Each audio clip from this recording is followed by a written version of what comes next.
ये सामने वाला बीज दिखता है ना आपको, उस कारागिर को, उस ठेकेदार को 10 लाख का इनाम देना चाहिए।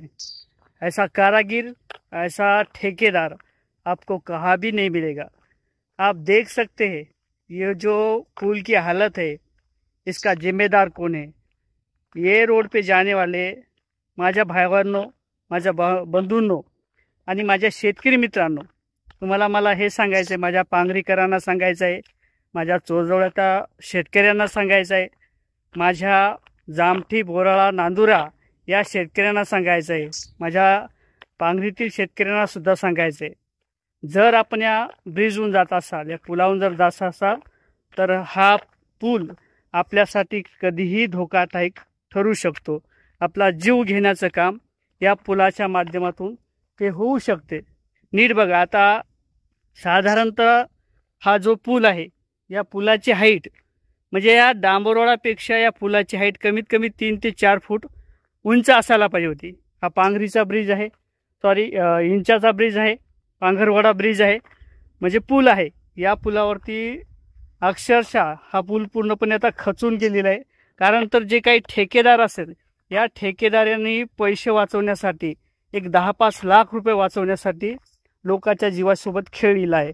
आता हा कसा हे बघून घ्या या व्हिडिओच्या माध्यमातून, नीट ऐका। आणि आपल्याला सुद्धा आता हे घातक ठरू शकतो, आपला सुद्धा या ठिकाणी जीव हा गमावला जाऊ शकतो।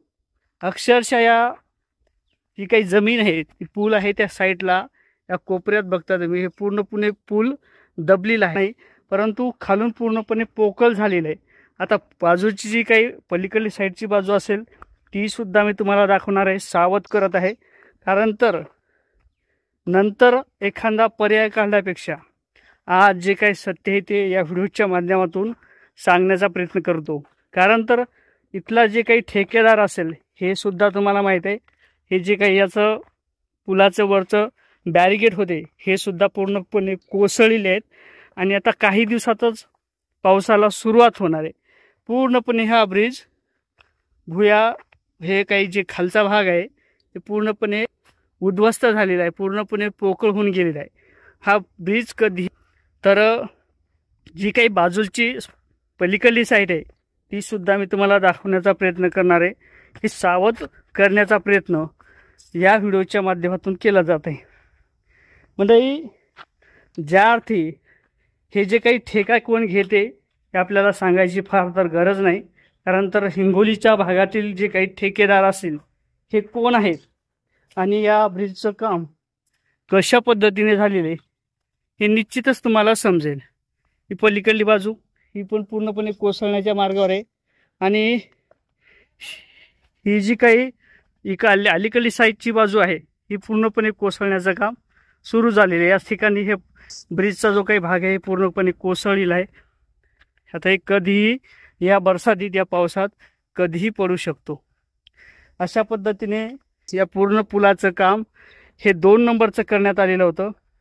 एकतर जी काही नदीची धारा आहे ही सरळ आहे, परंतु या ठिकाणी ब्रिजचं काम हे क्रॉस करण्यात आलेले, आणि याचाच काही इफेक्ट असेल, जे काही आता होणारी बरसात असेल, याच्यातून तुम्हाला निश्चितच समजणार आहे। हे काही पूल इंग्रजाच्या काळातला नाही किंवा खूप काही जुना नाही। ज्या पद्धतीने हा भ्रष्टाचार सध्या चालू आहे, या भ्रष्टाचाराच्या माध्यमातून अक्षरशः लोकांच्या जीवनाची किंमत त्यांना 0 रुपये अशी वाटते। ला कोणत्याही प्रकारचं, हे बघा खालचा भाग, हे पूर्ण घाण आहे, खाली टाकू शकत नाही, परंतु कधीही कोसळण्याची शक्यता आहे यावर्षी। तर सावध व्हा। या ठिकाणी जो काही भाग दबलेला आहे हे सुद्धा तुम्हाला दिसणार आहे, हे पूर्णपणे खचून गेलेलं आहे। या साईडचा जो काही भाग असेल, हे पूल आहे, पुलाची जी काही काठाची साईड असेल ही पूर्णपणे सोडून गेलेली आहे। कधीही अपघात हा होऊ शकतो। हे बघा इथलं सुद्धा हे पूर्णपणे खचून गेलेलं आहे। आणि हा जो काही भाग असेल, हे सुद्धा पूल पूर्णपणे इथून तुटलेला आहे। या ठिकाणी कधीही अपघात इथून पुढे होऊ शकतो। पाणी जर जास्त झाला, पाऊस जर जास्त झाला, तर हा पूर्ण पूल कोसळण्याची शक्यता आहे. सावध राहा, सतर्क राहा, जेणेकरून आपला जीव आपल्या घरच्यासाठी महत्त्वाचा असणार आहे. आणि या लोकांना काही घेणं देणं नाही. जी काही टक्केवारी असेल, कमिशन असेल, त्या कमिशन उपटण्याचं काम हे केलं जात आहे. आता हे ठेकेदार कोण आहे सर्वांनाच माहीत आहे. आणि या ठेकेदाराच्या माध्यमातून जे काही हिंगोलीचं काम जरी असेल ते कशा पद्धतीने सध्या सुरू आहे हे सुद्धा सांगण्याची गरज नाही. कारण तर त्या रोडवरती कधीही पाणी मारण्यात आलेलं नाही.